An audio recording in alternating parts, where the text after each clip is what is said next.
നമസ്കാരം. നരേന്ദ്രമോദി സർക്കാരിനെതിരെ രൂപപ്പെടുത്തിയ ഇന്ത്യ മുന്നണി പിളരുന്നു എന്ന സൂചനകളിലേക്കാണ് കാര്യങ്ങൾ എത്തിയിരിക്കുന്നത്.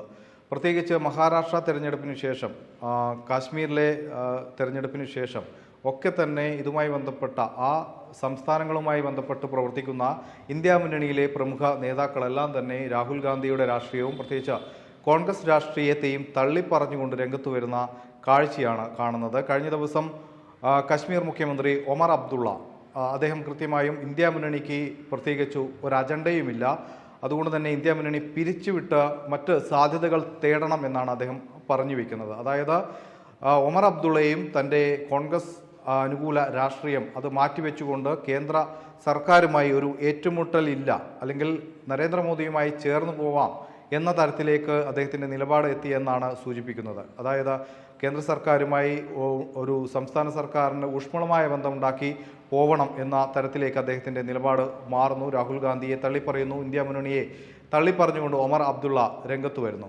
ഇപ്പോഴിതാ NCPയുടെ സ്ഥാപക നേതാവായ ശരത് പവാറും മറ്റൊരു തരത്തിൽ, അതായത് സംഘപരിവാർ രാഷ്ട്രീയത്തെ ഇതുവരെ വിമർശിച്ച് അതിലൂടെ രാഷ്ട്രീയ നേട്ടമുണ്ടാക്കിയ ആൾ എന്ന നിലയ്ക്ക് അദ്ദേഹത്തിൻ്റെ വാക്കുകൾ വളരെ ശ്രദ്ധേയമാണ്. അദ്ദേഹം പറഞ്ഞു വയ്ക്കുന്നത് BJPയുടെ വിജയം, അതായത് മഹാരാഷ്ട്രയിലുണ്ടായ BJPയുടെ വിജയം അത് താനെ ഉണ്ടായതല്ല, അത് കൃത്യമായും RSS ഉണ്ടാക്കി കൊടുത്തതാണ്. അതായത് RSSൻ്റെ പ്രവർത്തനങ്ങൾ എല്ലാവരും മാതൃകയാക്കണം എന്നാണ് അദ്ദേഹം പറഞ്ഞു വയ്ക്കുന്നത്. RSS ഉണ്ടാക്കിയ പാതയിലൂടെയാണ് മഹാരാഷ്ട്രയിൽ വലിയ ഉജ്ജ്വല വിജയം ഇപ്പോൾ BJP ഉണ്ടാക്കിയിരിക്കുന്നത്. അവിടെ BJP സർക്കാർ അധികാരത്തിൽ വരാനുള്ള എല്ലാ സാധ്യതയും ഉണ്ടാക്കി കൊടുത്തത്, എല്ലാ സാഹചര്യവും ഉണ്ടാക്കി കൊടുത്തത് RSS ആണ് എന്നാണ്.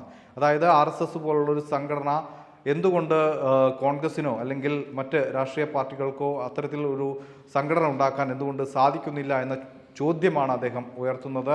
പതുക്കെ പതുക്കെ അദ്ദേഹവും ഇന്ത്യ മുന്നണി വിട്ട മറു ചേരിയിലേക്ക് എത്താനുള്ള സാധ്യതയാണ് ഇപ്പോൾ കണ്ടുവരുന്നത്. നമുക്കറിയാം, മഹാരാഷ്ട്ര തെരഞ്ഞെടുപ്പിന് ശേഷം ഇന്ത്യ മുന്നണി നേതാക്കൾ ഉയർത്തിയ വലിയൊരു വാദമായിരുന്നു EVMൽ തിരിമറി കാണിച്ചുകൊണ്ടാണ് BJP അവിടെ വിജയിച്ചത് എന്നത്. എന്നാൽ അതൊക്കെ ഇപ്പോൾ മാറി മാറി വരികയാണ്. കാരണം കൃത്യമായ രാഷ്ട്രീയ പ്രവർത്തനം നടത്തിക്കൊണ്ടാണ് BJP അധികാരത്തിലെത്തിയത് എന്ന സത്യം ഇപ്പോൾ വൈകിയെങ്കിലും ഈ നേതാക്കളെല്ലാം തന്നെ സമ്മതിക്കുകയാണ്. നമുക്കറിയാം, കോൺഗ്രസിൻ്റെ മുതിർന്ന നേതാവ്, നമ്മുടെ മുൻ പ്രതിപക്ഷ നേതാവ് രമേശ് ചെന്നിത്തലക്കായിരുന്നു അവിടെ കോൺഗ്രസിൻ്റെ സംഘടനാ ചുമതല, തെരഞ്ഞെടുപ്പ് ചുമതല അദ്ദേഹത്തിനായിരുന്നു. അദ്ദേഹം പോലും ഈ ഒരു തോൽവിയെ അദ്ദേഹത്തിന് പോലും അത് എക്സ്പെക്റ്റ് ചെയ്യാൻ അല്ലെങ്കിൽ അംഗീകരിക്കാൻ സാധിച്ചിരുന്നില്ല. പതുക്കെ പതുക്കെ ഇത്തരത്തിൽ EVM തട്ടിപ്പൊന്നുമല്ല, കൃത്യമായി ജനങ്ങൾക്കിടയിൽ പ്രവർത്തിച്ചത് കൊണ്ടാണ് BJP വന്നത് എന്ന് അദ്ദേഹവും ഇനി അംഗീകരിക്കുന്ന കാലം വിദൂരമല്ല. അതുകൊണ്ട് തന്നെ ഈ ഒമർ അബ്ദുള്ളയ്ക്ക് പിന്നാലെ ശരത് പവാറും ഇന്ത്യ മുന്നണി വിടാനുള്ളൊരു സാധ്യതയാണ് മുന്നിൽ കാണുന്നത്. കാരണം അദ്ദേഹത്തിൻ്റെ രാഷ്ട്രീയം നമുക്കറിയാം, പ്രത്യേകിച്ച് മഹാരാഷ്ട്ര കേന്ദ്രീകരിച്ചാണ്. അതുകൊണ്ട് തന്നെ NCP ഇപ്പോൾ രണ്ട് വിഭാഗമായി മാറിയിട്ടുണ്ട്. ശരത് പവാറിൻ്റെ പക്ഷവും അജിത് പവാർ പക്ഷവും. അതിൽ അജിത് പവാർ പക്ഷത്തിനാണ് ഇപ്പോൾ മേൽക്കൈയുള്ളത്.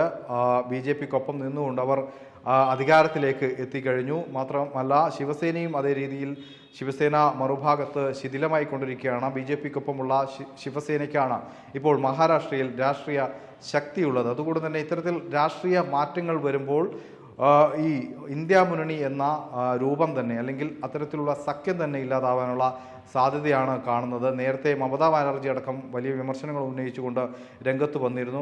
അതുപോലെ തന്നെ ശരത് പവാർ ഏറ്റവും പ്രധാനപ്പെട്ട ഇന്ത്യ മുന്നണിയുടെ നേതാവാണ്. അദ്ദേഹവും RSS രാഷ്ട്രീയത്തെ അല്ലെങ്കിൽ RSSനെ പ്രകീർത്തിച്ച് ഇങ്ങനെ സംസാരിക്കുമ്പോൾ എന്താവും ഇനി ഇന്ത്യ മുന്നണിയുടെ ഭാവി എന്നാണ് എല്ലാവരും ചിന്തിക്കുന്നത്.